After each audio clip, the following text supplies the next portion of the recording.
Unlock your potential today at Naga College Foundation, College of Criminal Justice.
Pagkairibahan ngunyan sa custodial facility kang Pasado alauna immediately pagkaabot ng sinabi ng exception sa investigation. malayo ang apektado kang Newsbreak. Sa headlines kan mga barata, gobyerno provincial kan Camarines Sur nagtaon nin ayuda sa pamilya kan magtugang na Divina Gracia sa San Fernando, Camarines Sur. Camarines Sur Police Provincial Office nakaalerto na sa pagpuon kang simbang gabi sa Martes. Vauci cases sa Naga City Police Office uminabot na sa 60. Aktibidad kang Bulkang Mayon padagos binabantayan. Uyaan mga bareta sa aldaw na ini. Ako po si Cristina Valenzuela. Tulong aldaw na lang mapuuna ang tradisyonal na simbang gabi. Huli ka ini, siniguro kang Camarines Sur Police Provincial Office na igwasindang gigibuhon na deployment sa mga simbahan. Ang kompletong detalye sa report ni Christine Reyes. Nakahandaan na ang Camarines Sur Police Provincial Office para sa simbang gabi na mapuon na sa amin na pagkaaga sa aldaw na Martes. Pinagtauhan naman ng direktiba ni Provincial Director Police Colonel Virgilio Olala Jr. ang gabos na Municipal Police Station. Susok kay Police Captain Liza Jane Alteza, tagapagtaram ka CSPPO, kay puhan mamantinir ang peace and order sa mga lugar, hulit na inaasahan ang dakol na mga mapasiring sa simbahan. Sa mga araw kaining kasiributan, ang pinag-aaprobitsyaran subuot kan mga may maraot na intensyon, siring kan pagsasalisi sa luwas o sa loob man ka simbahan. Iguna po yung mga naka-deployed na mga personnel na ang sa tuyang provincial director and ang mandato niya sa gabos ng mga kapulisan na gawing o gibuhon na dapat ma-maintain ang peace and order, lalo na syempre pag simbang gabi, dakulo ng mga tao na nasa simbahan, nasa mga lugar ng mga parke, minsan nakataid kang mga simbahan, as in pwede man inigibuhon na oportunidad kang mga pickpocketers, itong mga salisi. Minsan sa lawag kang simbahan, may mga nagsasalisi kay mga gamit. So, ini ang magiging trabaho kang mga nakadeployed na personnel for the simbang gabi. Ang mga pulis ang nakadeploy subuot sa gabos ng mga taong lugar as in makundusi rin pagpapatrolya para maiwasan ang anuman na insidente o aksidente. Para sa Janan TV 48 Naga, Cristina Alcanzar Reyes, Newsbreak. Mientras tanto, may ilalatag man ang Camarines Sur Police Provincial Office ning mga Motorist Assistance Center as in Police Assistant Desk sa kalabaan kang National Highway urog na sa mga boundary kang Camarines Sur. Pinaglalaoma naman ang pag-arabutan kang mga mapasko as in mabagong taon digdi sa Bicol. Apora ka ini, makundusir man subuot ning checkpoint para maiwasan na may makalusot nin armas o illegal na droga na pwedeng gamiton sa anuman na kariribukan. Sa ngunyan po, kita kay mga motorist assistance centers and mga PADSA na po, mga police assistance desk. And digdi sa mga motorist assistance centers yaon yan sa mga gilid kang mga highways, lalo na sa digdi sa munisipyo kang Del Gallego, kasi sinda ang entry point kumbaga pasiring digdi sa Camarines Sur. So igwaki mga ongoing na mga checkpoints para masiguro na ang mga tao na maralaog digdi sa Camarines Sur as in sa Kabikulan waraki mga darang na mga illegal na mga kung ano man na illegal, like illegal na droga or mga armas, and safe ang satuyang mga kababayan. And also, ini motorist assistance centers magagiya man sa mga motorista sa mga pasiring di sa Bicol, lalo na sa mabarakasyon for the Christmas season, and mabaralik sa indang pamilya para safe po sinda. So, ini yung trabaho ko sa tuyang mga kapulisan. Sa siyudad ding Naga, pinagmeeting na ni punong Barangay Julius Sanchez kang Barangay Dayangdang ang sa iyang mga tanod manungod sa magiging deployment ninda sa pagpuon kang simbang gabi. Susog ki punong barangay, ma-adjust ang schedule kan mga barangay tanod para mabantayan ang mga mapasiring sa simbahan, lalo na taigwang mga insidente na imbwelto ang mga hobenes ning pagkakaigwan ni riot o iriwal. Ini man ang maiiwasan basta igwang mga tanod na nakabantay sa bisinidad kang simbahan o sa mga aagihan kaini.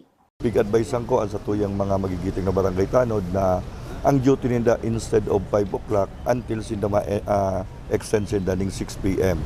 Para si mga masirimbang gabi, alas 4, sinda nagre-recorri naman sinda sa area of responsibility kang barangay. May tauso naman dyan ang mga kahubena na nagrarayot, nag-iirwala, nagdadaraklagan, para medyo matarugman si mga Aruken, may mga kaisipan ng mga mandatang elemento. So iyan, na-advise ko na iyan sa mga barangay tanod. Yearly man iyan, pigre-remind ko sinda during paabutan ang December and Christmas season. Sa iba pang issue, sa record ngunyan kang Naga City Abattoir katakod kang Christmas season, sa enot na duwang simana kadikit pa sana ang naglalaog na livestock sa syudad asin hinahalat na magmaray ang barakalan kaini. Sinabi ba ni Dr. Johan Sales kang City Veterinary Office na mayo man mga helang ang mga urig na naglalaog sa syudad ding Naga, kun kaya ligtas man ini sa publiko, paragos man subuot ang saindang pagbantay.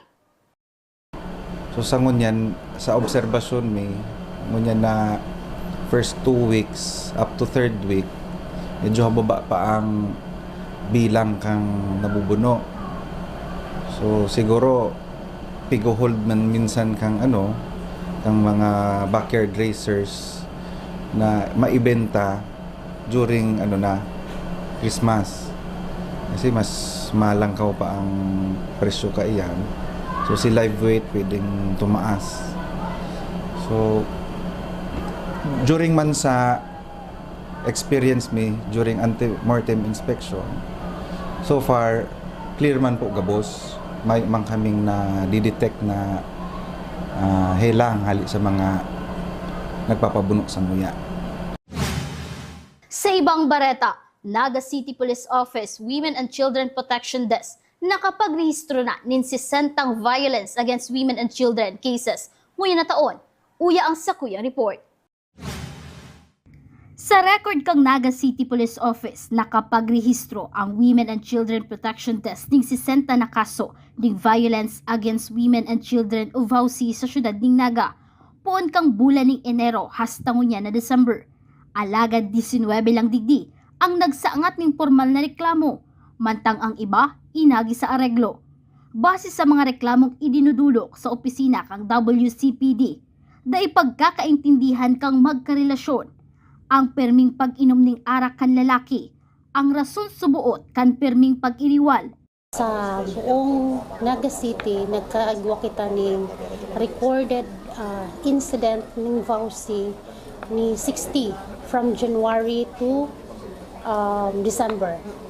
So, out of 60 na yan, igwa kitang na-file na nasa 18 na 19 cases. So 19 lang ang nag-file dito since ang iba nagsasettle kaya. Actually ang base sa mga reklamo sa mga reklamo na kakaabot sa muya, simpleng mga pag-iiwal, mga ang minsan mga nakainom lang, nangungulog na ng agum or ka-live-in, or simpleng misunderstanding ka magdugo. Kaya minsan, ang mga simpleng iniyo, hanggang sa record lang naman. Huli kaini ang pakiulay kang Naga City Police Office sa mga biktima nin pangkukulong. Isaangat ang kaso laban sa saindang mga partner. Da ipagpabayaan na baliwalaon ang saindang mga diretsyo. Yung nga iyan ang hinahagad niya sa mga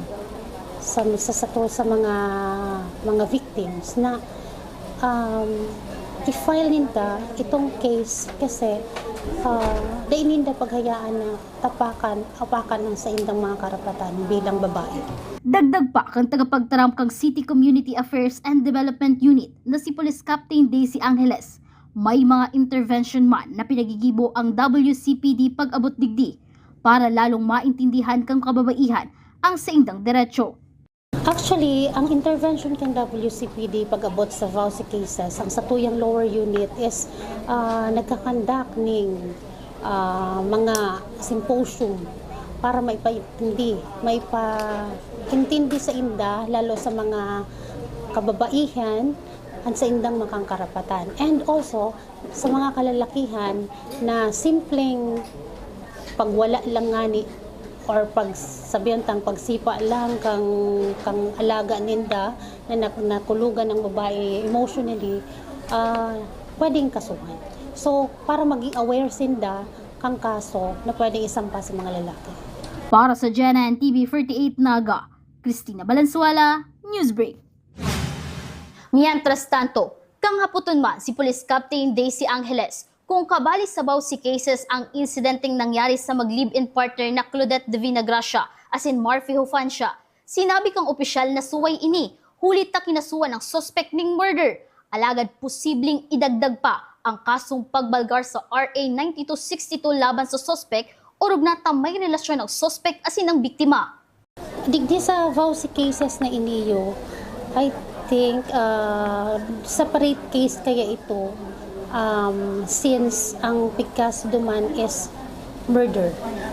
So, pero kung hihilingon ta, since ang ano digdiyo is si kalivin, ang suspect, so siguro ilalaog ta ni digdi sa 9262. Padagos sa mga bareta, antes na ilubok ang magtugang na Kayla May asin Claudette Jean de Vinagracia kasuod mang Biyernes. Naihatod man kang gobyerno probensyal kang Camarines Sur sa pamamayon ni Camarines Sur Governor Elray Villapuerte ang tabang sa pamilya kan magtugang na biktima. Personal na itinaon ni 2nd District Board Member Angel Hernandez ang financial assistant hali sa Kapitolyo Provincial.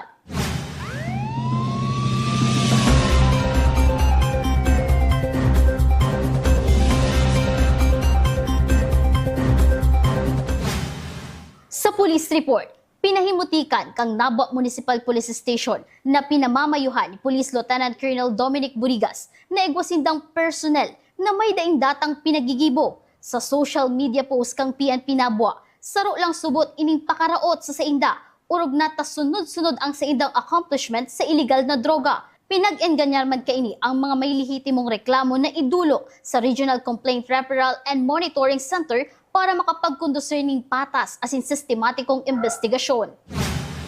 Mientras tanto, may suway man na pahayag ang Camarines Sur Police Provincial Office urog na kan opisina ni Camarines Sur PNP Provincial Director Police Colonel Virgilio Olalia Jr. sa isyo sa Nabwa PNP. Sa social media post, nakabugtak digdi na ang siisay man na police officer na maabuso sa poder ang mahampang ni kasong administratibo. Nagpapadagos na subot ang investigasyon sa isyu kan Nabwa PNP asin masaangat ning formal na reklamo pagkatapos na subot kang investigasyon. Sa iba pang bareta, padagos na binabantayan kang DOST Phibox ang kamugtakan kang Bulkang Mayon kung sain nakapagrehistro kasuod mang Biyernes ning 17 rockfall may maluyang pagbanaag sa bunganga kaini asin may nanotaran man na ground deformation. Higot man na pinagbabawal ang paglaog o anuman na aktibidad sa 6-kilometer permanent danger zone. Nguya na Sabado, may panibagong advisory ang DOST Phibox sa kamugtakan kang Bulkang Mayon. Mga tugang, 12 days na sana, Pasko na. Ang Christmas countdown na ini, hatod kang Naga College Foundation Changing the Game. Ang One Love Christmas Project kan GNN TV 48 Naga para sa mga sadip na komunidad. nagpapadagos mo na taon para sa saindong mga donasyon, partnership, as in sponsorship, o mga kahapotan. Mag-apod sana sa 0946-946-9824 o mag-email sa genantv38naga@gmail.com. Asin yan ang mga bidang baratang nakalap kan mas pinakusog na puwersa kang Genan TV 38 Naga News and Bicol Affairs. Dahil malingaw na i-follow ang samuyang official Facebook page, Genan TV 38 Naga. Padagos kaming mahatod nin mga baratang garantisadong nangingenot asin napapanahon. I-hit ang subscribe button sa samuyang official YouTube channel, Genan TV 38 Naga, para updated kita sa mga bareta asin storyang bidaan Bicolano, maski aldaw ni Sabado. Ako po si Cristina Valenzuela, asin ini ang Genan TV 38 Naga Newsbreak Weekend. The digital age is here. They warn us of a cold, efficient world where the human touch is lost to automation, but we refuse to accept that choice. At Naga College Foundation, we believe the best future is one led by heart. We equip you with the skills you need to thrive, from our dynamic programs in finance and business to the hands-on fields of IT and engineering, through our vital health sciences, our justice programs in criminology, and the crucial roles of education in the arts. We cover the entire spectrum of tomorrow's workforce. Here, you don't just become future ready, you become a worker with empathy, a leader who understands that technology must serve humanity. Choose the college that prepares you not just for the job, but for the world. The future is here at NCF. Enroll at Naga College Foundation. Let us build a brighter, kinder tomorrow.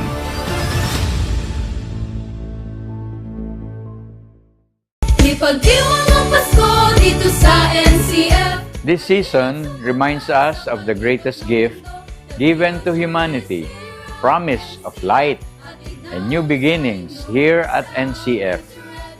We feel that same spirit of innovation. We are proud to say the technology of the future is now at NCF. Our commitment is simple but profound to bring you cutting-edge facilities, modern tools, and advanced educational technology that prepares you for the global stage in the next coming years. NCF will continue to equip our students with the skills needed to build a better tomorrow, ensuring that quality education remains affordable. But more than the latest technology and the smartest systems, ang pinakamahalaga nating Christmas commitment ay ang paghubog ng pusong tigre. Sabi nga nila, the future is driven by data, but it is ultimately shaped by humanity. That is why our core promise is to produce graduates not just with high-tech intelligence, but with deep empathy. Our NCF graduates will be the professionals who lead with compassion. They will be the bright stars of the future, guided by the true Christmas spirit of giving and genuine service.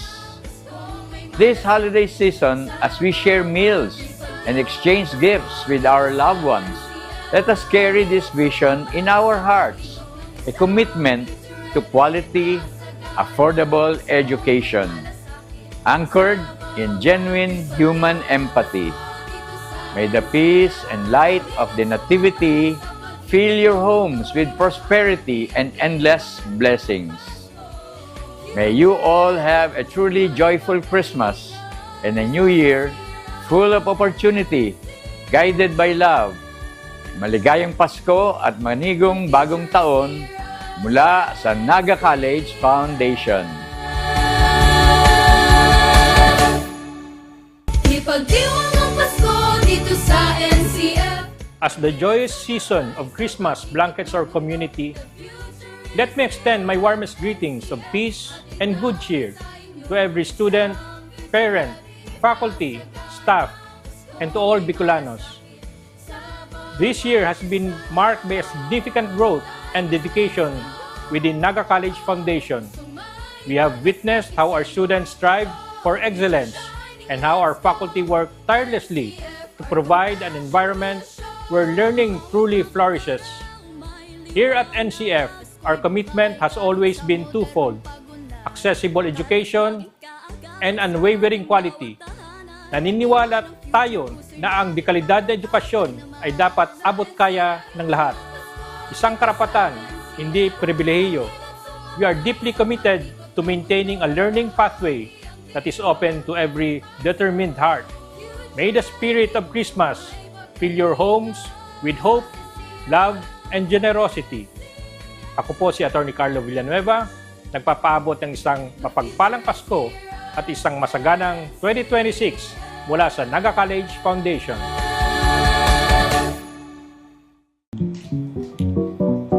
Tanga diri ko nababay na GNN TV48 Naga.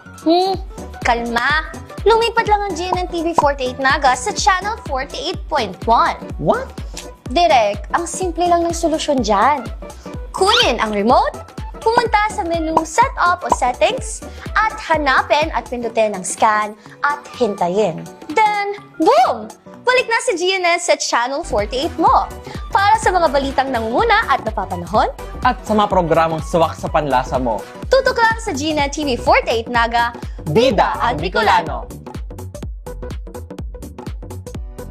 The future is a race. At Naga College Foundation, we don't just keep up, we set the pace and we change the game. College of Business and Management, where ideas grow into enterprises. College of Teacher Education, shaping minds that shape the nation. College of Health Sciences, where compassion meets innovation. College of Engineering, designing solutions that redefine tomorrow. College of Arts and Sciences, fueling creativity, culture, and connection. College of Accountancy and Finance, empowering the economy through mastering numbers and markets. College of Criminal Justice Education, protecting communities with excellence and integrity. College of Computer Studies, coding the language of the future. And with NCF micro-credential programs, you don't just wait for the future, you leap into it. Gain and demand skills fast, short, powerful, and flexible. Designed to fit your life and fuel your career. 8 colleges, endless possibilities, and micro-credentials to keep you ahead of the game.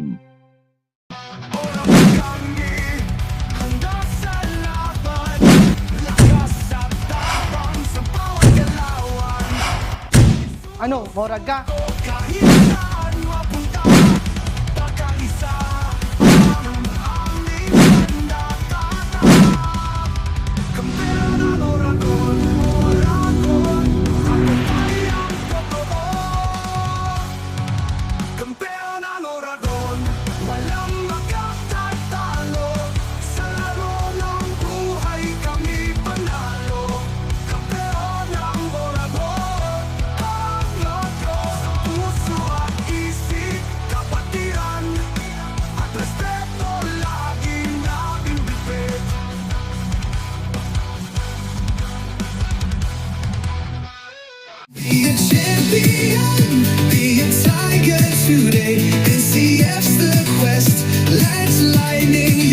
At the Naga College Foundation Basic Education Department, we provide an environment where innovation is nurtured and resources promotes collaboration and discovery. Our students benefit from hands-on learning in cutting-edge science and technology laboratories, bridging theory with practical application. We maintain a supportive institutional framework, ensuring a safe, clean, and academically focused atmosphere for every student. Beyond academics, our comprehensive facilities, including sports, develop leadership, teamwork, and discipline. NCF is proud to be a LASSO accredited institution, a recognized mark of excellence and high-quality education. This is Naga College Foundation Basic Education Department. Changing the game.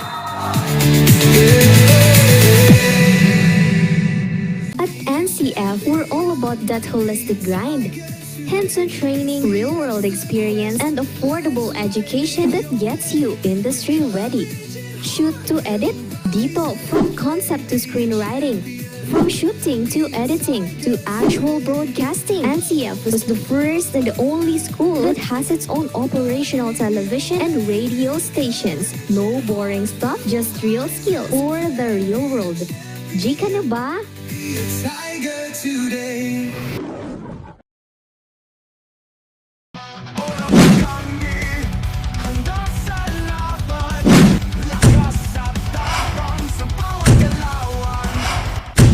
Ano, morag ka? kahit